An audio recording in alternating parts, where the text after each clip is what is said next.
सभापति महोदय, वित्त मंत्री को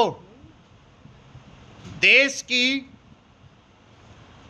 आर्थिक स्थिति और निर्धनता के संबंध में जितनी जानकारी प्राप्त होती है उतनी किसी अन्य मंत्री को संभव नहीं होती। बजट बनाते समय वैसे तो बजट में आय व्यय का ब्यौरा होता ही है, लेकिन मूल रूप में देश की आर्थिक नीतियों में किस प्रकार का परिवर्तन हो तथा किस मार्ग पर वह देश को चलाना चाहते हैं, सरकार का लक्ष्य क्या है, इन सब नीतियों का बजट में विवरण होता है। हमारे वित्त मंत्री चाहे जिस पद पर भी रहे हों, चाहे वे मुख्यमंत्री रहे हों या केंद्रीय सरकार में रहे हों, उन्होंने शानदार काम किया।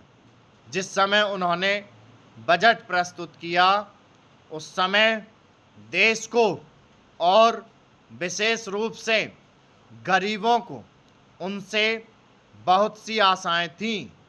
देश में लगभग 6 लाख गांव हैं, उनमें जो बेरोजगारी है, गरीबी है, उसके संबंध में देश की जनता को उनसे बड़ी आशाएं थीं और जनता देखना चाहती थी कि इस अवसर पर सरकारी नीतियों के द्वारा देश को वे क्या मार्गदर्शन देना चाहते हैं।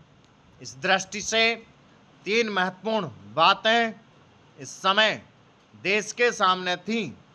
देश का आर्थिक विकास तेजी से हो, अधिक लोगों को काम मिल सके और मूल्यों में स्थिरता आए। जहाँ तक इन 3 उद्देश्यों का संबंध है, हमने देखा कि उस ओर कुछ प्रयत्न हुए हैं। विशेष रूप से गरीबी हटाओ के संबंध में इस देश में जो चर्चा चल रही है, इस बजट में कुछ सीमा तक उसका उल्लेख मिलता है, क्योंकि जितने भी प्रत्यक्ष कर लगे हैं वे ज़्यादातर धनी लोगों पर और विशेष रूप से शहर के लोगों पर लगाए गए हैं। इस तरह से जो एक प्रकार की आर्थिक असमानता हमारे देश में चल रही है, उसको दूर करने का प्रयत्न अवश्य किया गया है।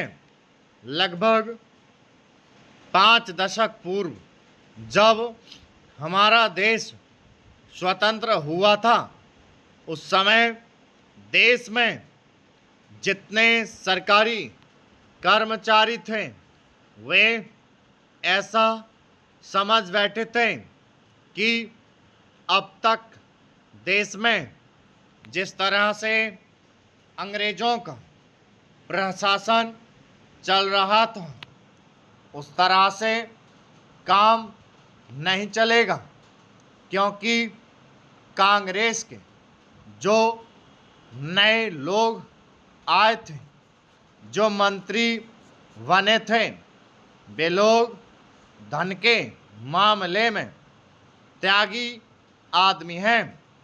धन से उनको मोह नहीं है।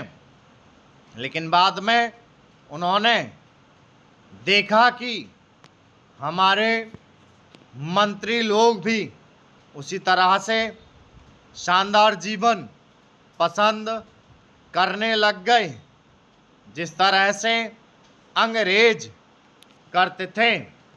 स्टॉप